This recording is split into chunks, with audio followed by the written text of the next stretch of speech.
Presidente, nobres colegas, no dia de ontem eu li todo esse projeto de lei, li também o processo administrativo de número 25805.0000057.671, de 54 páginas.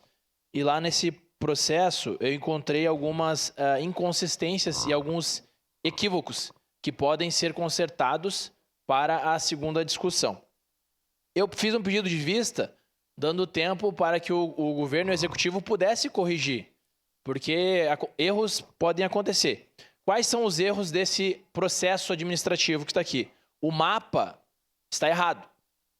Então, nós estamos discutindo sobre um terreno no bairro, na Avenida São Leopoldo, e o mapa que foi colocado é lá do outro lado da cidade. Então, o mapa está errado.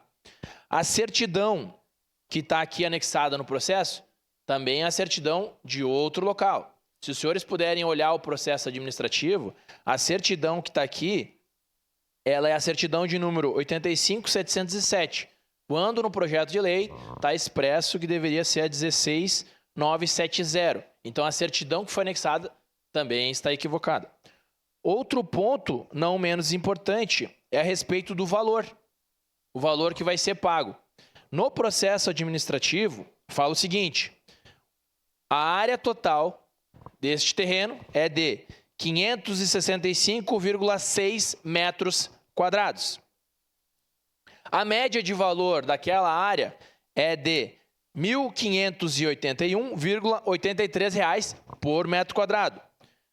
Aplicando-se um desconto de 10% na compra do município, você faz essa multiplicação, né? 565,6 1.581,83 vezes 0,9, você chega a um resultado, que não é o resultado que está também no projeto de lei.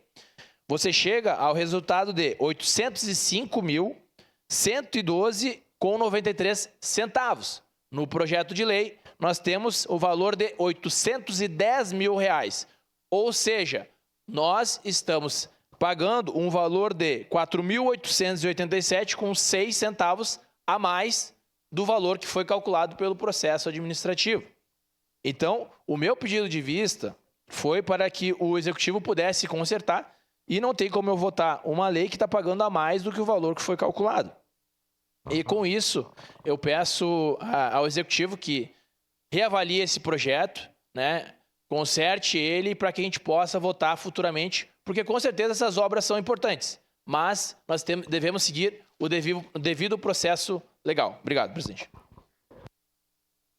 Obrigado, vereador. Encerrada a primeira discussão.